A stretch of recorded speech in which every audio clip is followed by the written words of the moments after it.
ओम तत्सत। ओम श्री गणेशाय नमो नमः। ओम श्री परमात्मने नमः। ओम नमो भगवते वासुदेवाय।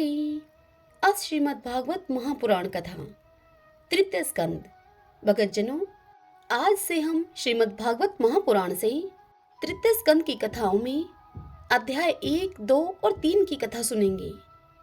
आज हम सुनेंगे उद्धव और विदुर जी की भेंट, उद्धव जी के द्वारा भगवान की बाल लीलाओं का वर्णन तथा भगवान के अन्य लीला चरित्रों का वर्णन। आज के पावन दिन हम इस पावन कथा का रसपान करेंगे।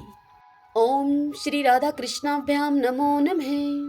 श्री शुकदेव जी ने परीक्षित से कहा, हे परीक्षित, जो बात मुझसे तुमने पूछी है वही पूर्व काल में अपने सुख समृद्धि से पूर्ण घर को छोड़कर वन में गए हुए विदुर जी ने भगवान मैत्रेय जी से पूछी थी।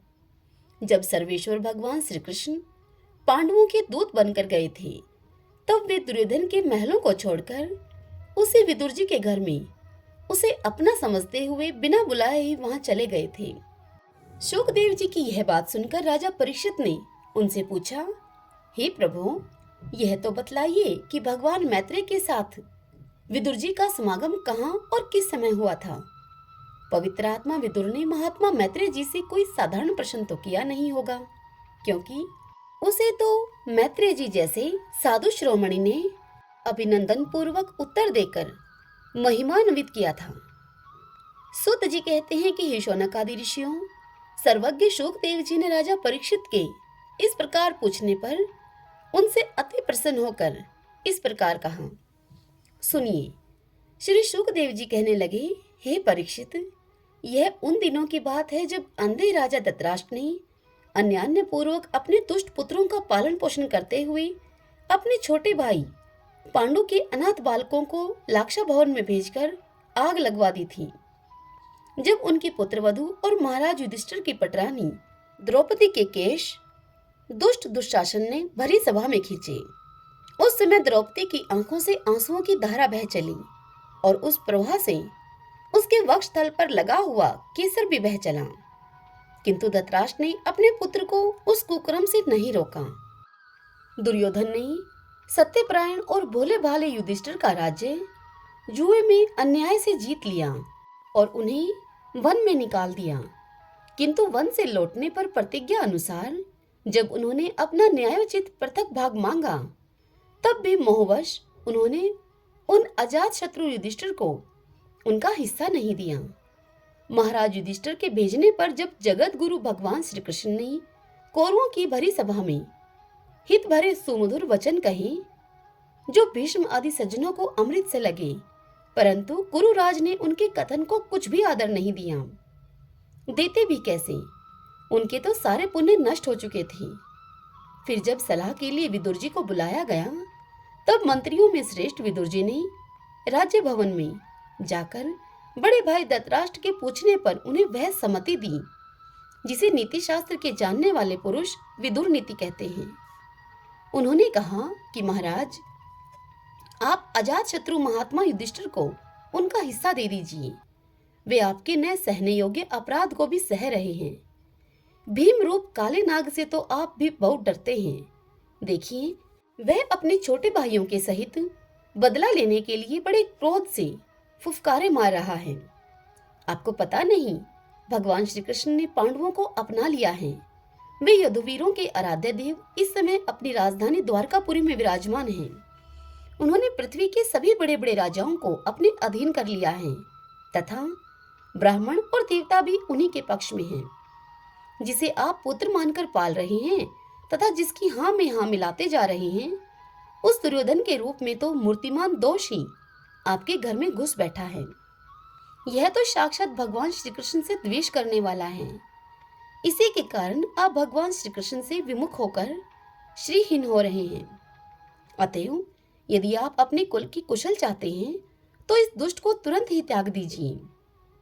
विदुर जी का ऐसा सुंदर स्वभाव था कि साधुजन भी उससे प्राप्त करने की इच्छा करते थे।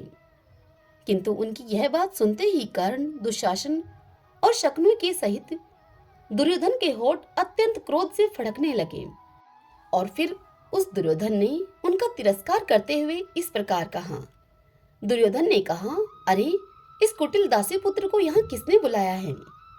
यह जिनके टुकड़े खाकर जीता है, उन्हीं के प्रतिकूल होकर शत्रु का काम बनाना चाहता है। इसके प्राण तो मत लो, परंतु इसे हमारे नगर से तुरंत बाहर निकाल दो।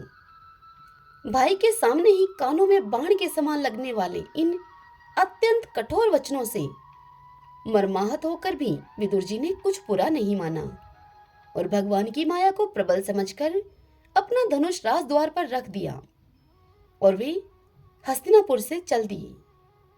कौरवों को विदुर जैसे महात्मा बड़े पुण्य से प्राप्त हुए थे। वे हस्तिनापुर से चलकर पुण्य करने की इच्छा से भूमंडल में तीर्थपाद भगवान के क्षेत्रों में विचरने लगे। अब यहाँ पर श्रीहरि ब्रह्मा, रुद्र, अनंत आदि अनेक मूर्तियों के रूप में विराजमान हैं। जहाँ जहाँ भगवान की प्रतिमाओं से सुशोभित तीर्थस्थान, नगर, पवित्र वन, पर्वत, निकुंज और निर्मल जल से भरे हुए नदी, सरोवर आदि थे, उन सभी स्थानों में वे अकेले ही विचरते रहे। वे अवधूत वेश में स्वच्छंदता पूर्वक पृथ्वी पर विचरते थे, जिससे आत्मीय जन उन्हें पहचान न सके। वे शरीर को सजाते नहीं थे, पवित्र और साधारण भोजन करते, शुद्ध वृत्ति से जीवन निर्वाह करते, प्रत्येक तीर्थ में स्नान करते, जमीन पर सोते और भगवान को प्रसन्न करने वाले उनके व्रतों का पालन करते थे। इस प्रकार भारतवर्ष में ही विचरते विचरते जब तक वे प्रभास क्षेत्र में पहुंचे, तब तक भगवान श्री कृष्ण की सहायता से महाराज युधिष्ठिर पृथ्वी का एक छत्र अखंड राज्य करने लगे थे। वहां उन्होंने अपने कौरव बंधुओं के विनाश का समाचार सुना, जो आपस की कलह के कारण परस्पर लड़ भिड़कर उसी प्रकार नष्ट हो गए थे जैसे कि अपने ही रगड़ से उत्पन्न हुई आग। उस आग से बांसों का सारा जंगल जलकर खाक हो जाता है। यह सुनकर वे शोक करते हुए चुपचाप सरस्वती के तीर पर आए। वहां उन्होंने त्रित, उष्णा, मनु, पृथु, अग्नि, असीत, वायु, सुदाश, गौ, गुह और श्राद्ध देव के नामों से प्रसिद्ध 11 तीर्थों का सेवन किया। इनके सिवा पृथ्वी में ब्राह्मण और देवताओं के स्थापित किए हुए जो भगवान विष्णु के और भी अनेकों मंदिर थे, जिनके शिखरों पर भगवान के प्रधान आयुध चक्र के चिन्ह थे और जिनके दर्शन मात्र से श्री कृष्ण का स्मरण हो आता था, उनका भी सेवन उन्होंने किया। वहां से चलकर भी धन धान्य पूर्ण सौराष्ट्र, सौवीर, मत्स्य और कुरु जांगल आदि देशों में होते हुए जब कुछ दिनों में यमुना तट पर पहुंचे, तब वहां उन्होंने परम भागवत उद्धव जी का दर्शन किया। वे भगवान श्री कृष्ण के प्रख्यात सेवक और अत्यंत शांत स्वभाव के थे। वे पहले बृहस्पति जी के शिष्य रह चुके थे। विदुर जी ने उन्हें देखकर प्रेम से गाढ़ आलिंगन किया और उनसे अपने आराध्य भगवान श्री कृष्ण और उनके आश्रित अपने स्वजनों का कुशल समाचार पूछा।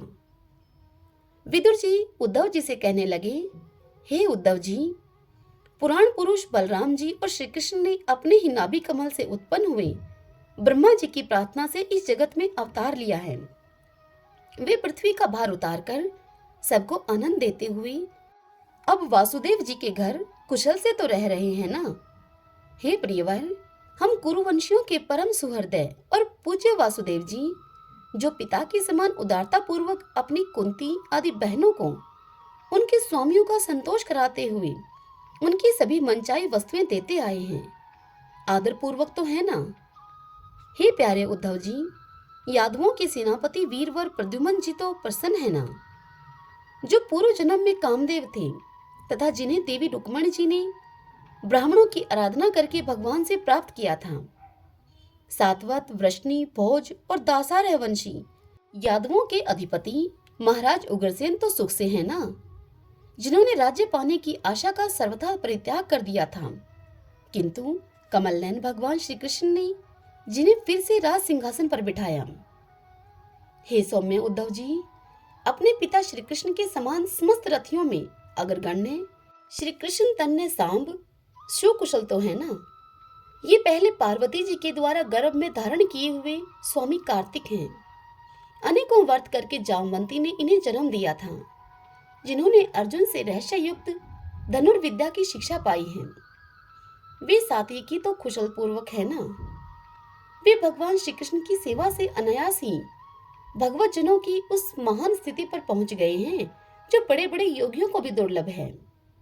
भगवान के शरणागत निर्मल भगत बुद्धिमान 1 करोड़ जी भी प्रसन्न तो है ना, जो श्री कृष्ण के चरण चिन्हों से अंकित वज्र के मार्ग की रज में प्रेम से अधीर होकर लौटने लगे थे। भोजवंशी देवक की पुत्री देवकी जी अच्छी तरह से तो है ना, जो देव माता अदिति के समान ही साक्षात विष्णु भगवान की माता हैं।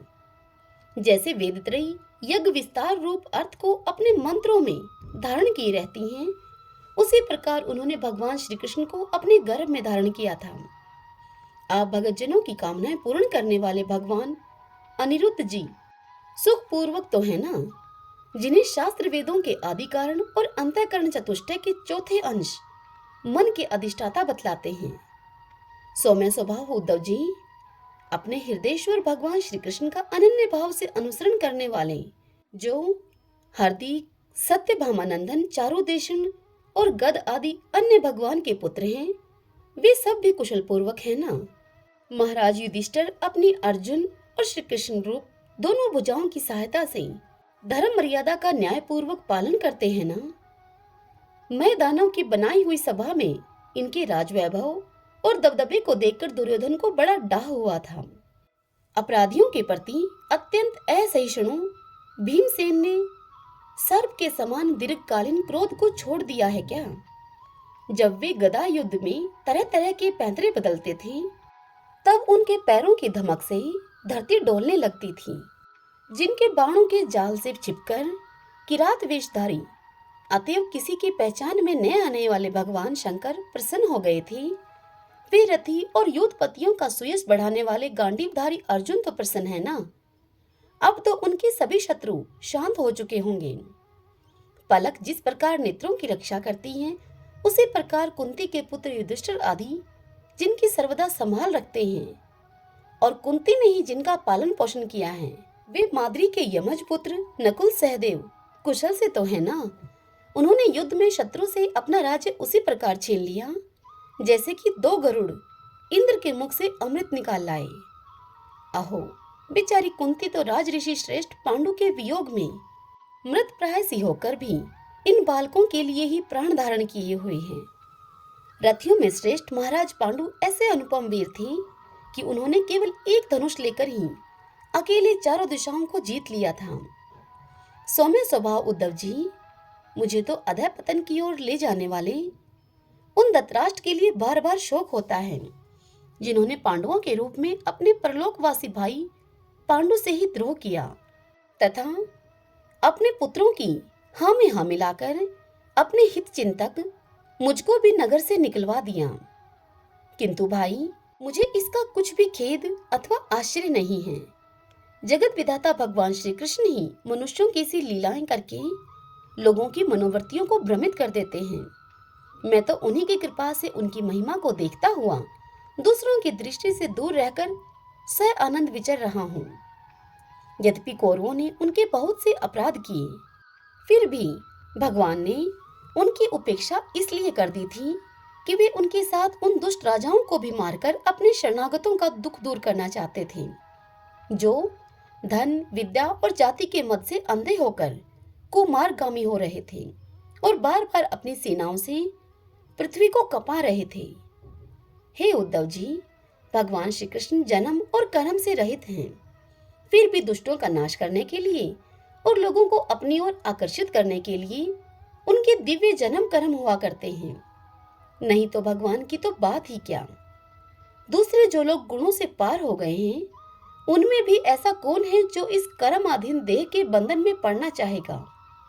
अतः हे मित्र, जिन्होंने अजन्मा होकर भी अपनी शरण में आए हुए समस्त लोकपाल और आज्ञाकारी भक्तों का प्रिय करने के लिए यदुकुल में जन्म लिया है, उन पवित्र कीर्ति श्रीहरि की बातें सुनाओ। ओम नमो नारायण, ओम नमो नारायण। श्री शुकदेव जी परीक्षित से कहते हैं, हे परीक्षित, जब विदुर जी ने परम भक्त उद्धव जी से इस प्रकार उनके प्रीतम श्री कृष्ण से संबंध रखने वाली बातें पूछी, तब उन्हें अपने स्वामी का स्मरण हो आया और वे हृदय भराने के कारण कुछ भी उत्तर नहीं दे सके। जब ये 5 वर्ष के थे तब बालकों की तरह खेल में ही श्री कृष्ण की मूर्ति बनाकर उसकी सेवा पूजा में ऐसे तन्मय हो जाते थे जैसे कि कलेवे के लिए माता के बुलाने पर भी उसे छोड़कर नहीं जाना चाहते थे। अब तो दीर्घ काल से उन्हीं की सेवा में रहते रहते ये बूढ़े हो चले थे। अतः विदुर जी के पूछने से उन्हें अपने प्यारे प्रभु के चरण कमलों का स्मरण हो आया। उनका चित्त विरह से व्याकुल हो गया।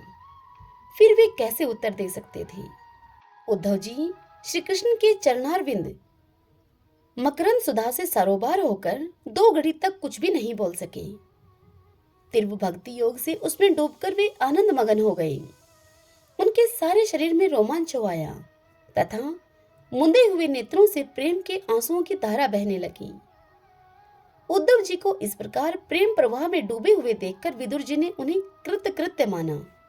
कुछ समय के बाद जब उद्धव जी भगवान के प्रेम धाम से उतरकर पुनः धीरे धीरे संसार में आए, तब अपने नेत्रों को पोंछकर भगवत लीलाओं का स्मरण हो आने से विस्मित होकर विदुर जी से इस प्रकार कहने लगे। उद्धव जी विदुर जी से बोले, हे विदुर जी, श्री कृष्ण रूप सूर्य के छिप जाने से हमारे घरों को काल रूप अजगर ने खा डाला है। वे श्रीहीन हो गए हैं। अब मैं उनकी क्या कुशल सुनाऊं आपसे। ओह, यह मनुष्यलोक बड़ा ही अभागा है और इस मनुष्यलोक में भी यादव तो नितांत भाग्यहीन हैं, जिन्होंने निरंतर श्री कृष्ण के साथ रहते हुए भी उन्हें नहीं पहचाना। जिस तरह अमृत में चंद्रमा के समुद्र में रहते समय मछलियां उन्हें नहीं पहचान सकी थीं, यादव लोग मन के भाव को तोड़ने वाले बड़े समझदार और भगवान के साथ ही एक ही स्थान में रहकर क्रीड़ा करने वाले थे, तो भी उन सब ने समस्त विश्व के आश्रय सर्वांत अंतर्यामी श्री कृष्ण को एक श्रेष्ठ यादव ही समझा।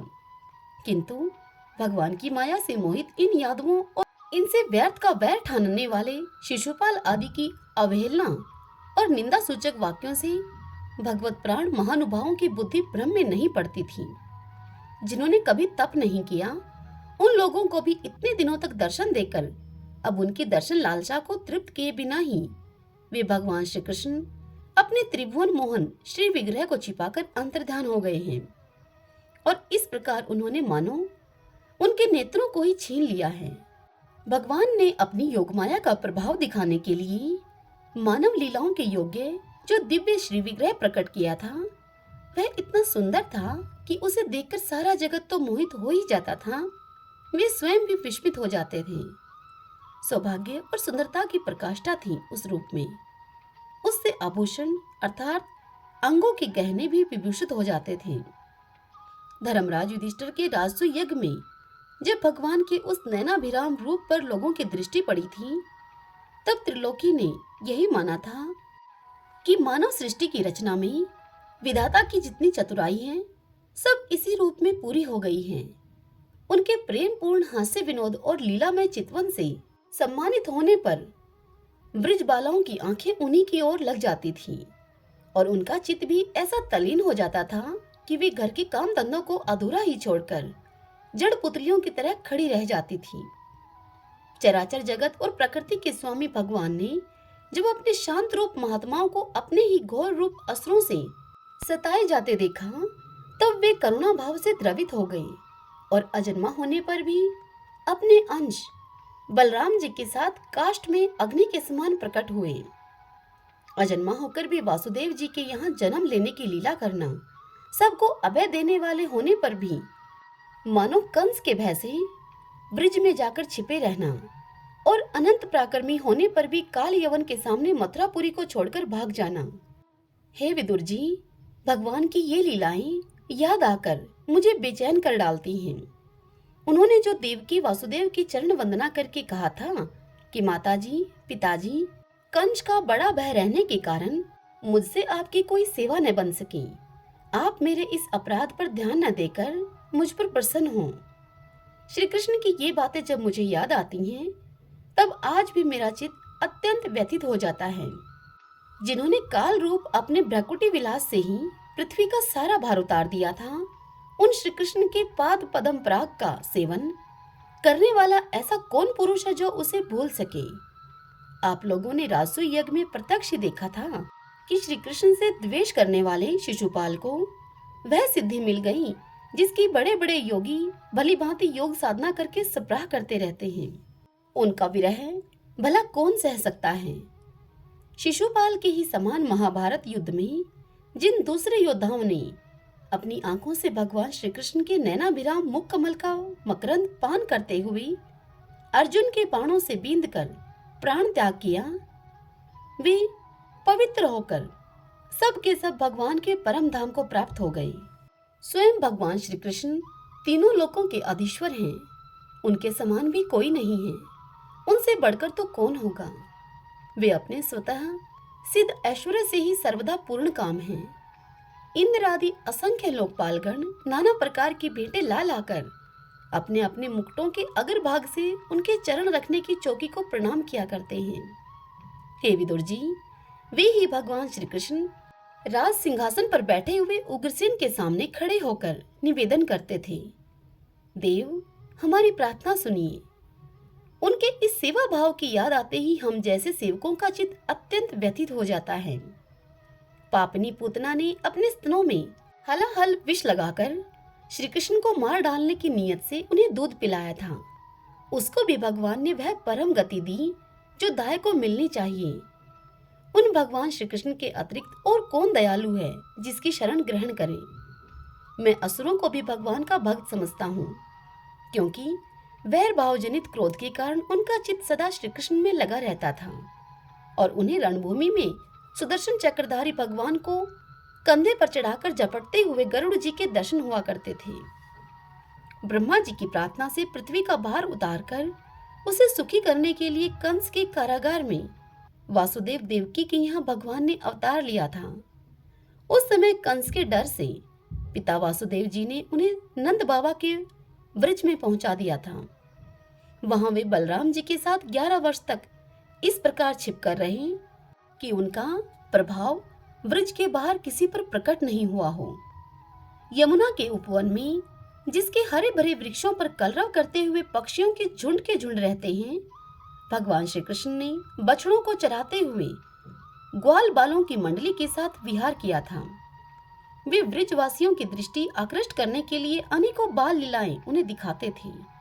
कभी रोने से लगते तो कभी हंसते और कभी सिंह शावक के समान मुग्ध दृष्टि से देखते। फिर कुछ बड़े होने पर वे सफेद बैल और रंग बिरंगी शोभा की मूर्ति गोवों को चराते हुए अपने साथी गोपों को बांसुरी बजा बजा कर रिझाने लगे। इसी समय जब कंस ने उन्हें मारने के लिए बहुत से मायावी और मनमाना रूप धारण करने वाले राक्षस वहां भेजे, तब उनको खेल ही खेल में भगवान ने मार डाला। जैसे बालक खिलौनों को तोड़ फोड़ डालता है, काले नाग का दमन करके विष मिला हुआ जल पीने से मरे हुए ग्वाल बालों और गौओं को जीवित करके उन्हें कालिया दह का निर्दोष जल पीने की सुविधा कर दी। भगवान श्री कृष्ण ने बढ़े हुए धन का सद्व्यय कराने की इच्छा से श्रेष्ठ ब्राह्मणों के द्वारा नंद बाबा से गोवर्धन पूजा रूप गोयज्ञ करवाया।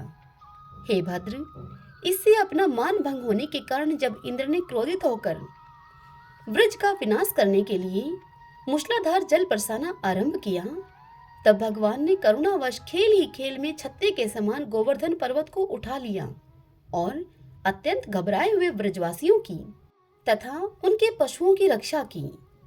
संध्या के समय जब सारे वृंदावन में शरद के चंद्रमा की चांदनी छिटक जाती, तब श्री कृष्ण उसका सम्मान करते हुए मधुर गान करते और गोपियों के मंडल की शोभा को बढ़ाते हुए उनके साथ रास विहार करते।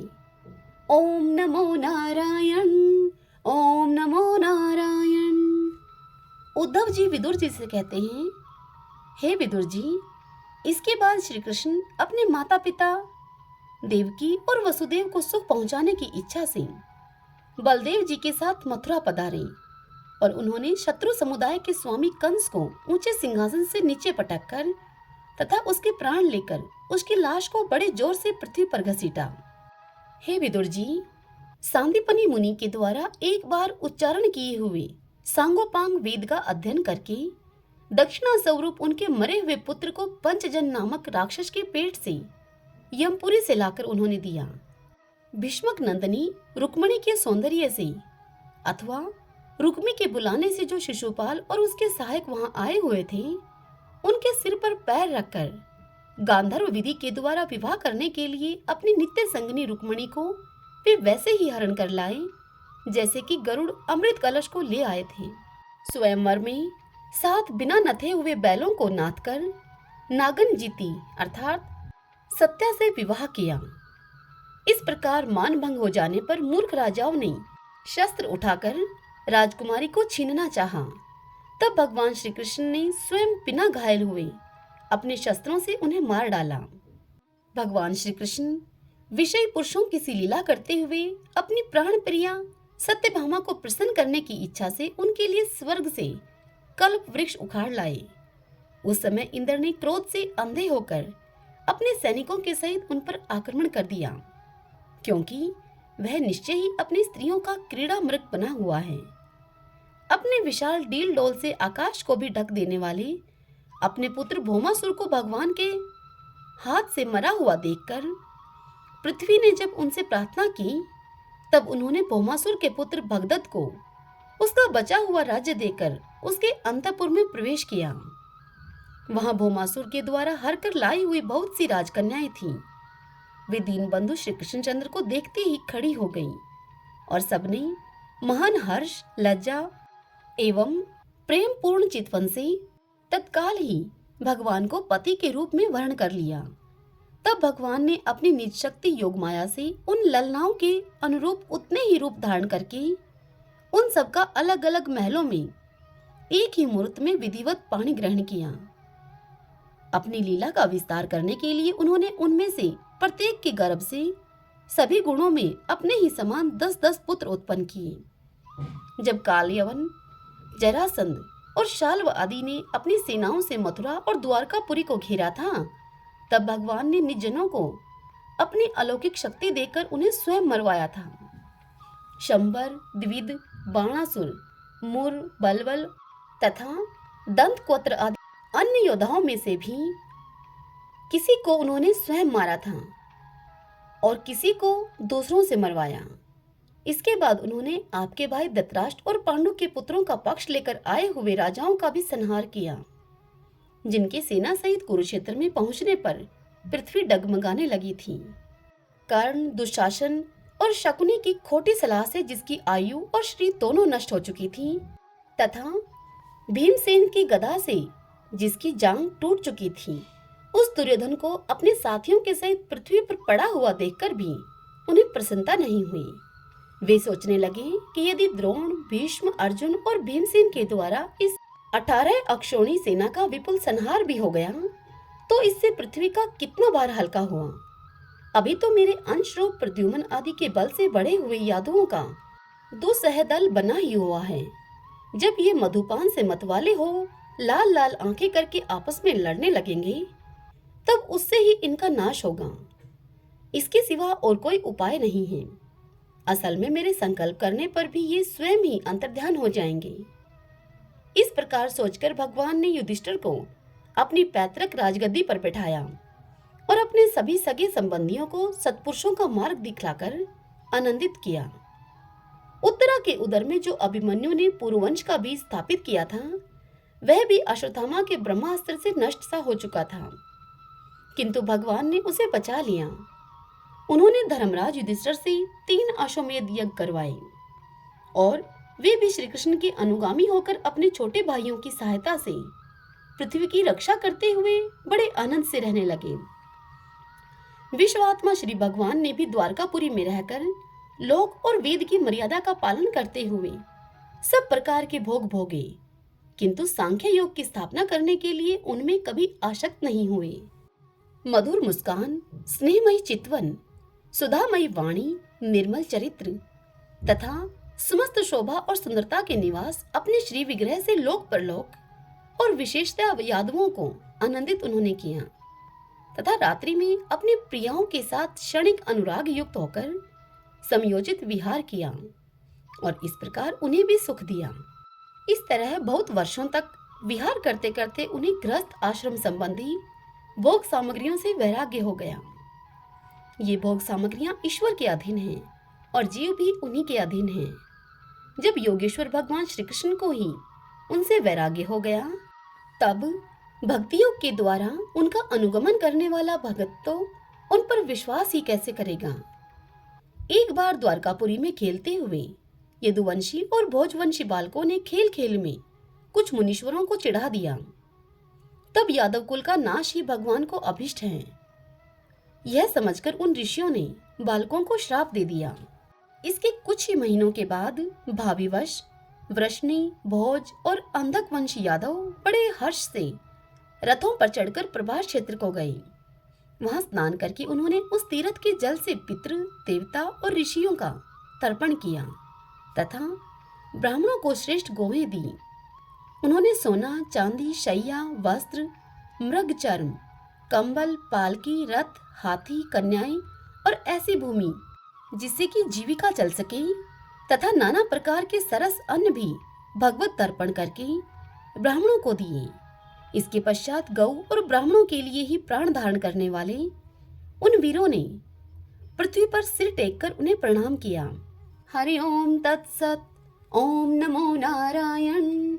ओम नमो नारायण। ओम श्री कृष्णाय नमो नमः। भक्तजनों, आज की कथा यहीं समाप्त हुई। कल की कथा में हम सुनेंगे उद्धव जी से विदा होकर विदुर जी का मैत्रेय ऋषि के पास जाना तथा विदुर जी का प्रश्न और मैत्रेय जी का सृष्टि कर्म का वर्णन और विराट शरीर की उत्पत्ति कैसे हुई। कल हम इस पावन कथा का रसपान करेंगे। यदि कथा सुनने में आपको आनंद आया हो तो कमेंट बॉक्स में जय श्री कृष्णा अवश्य लिखें। जय श्री कृष्णा। राधे राधे।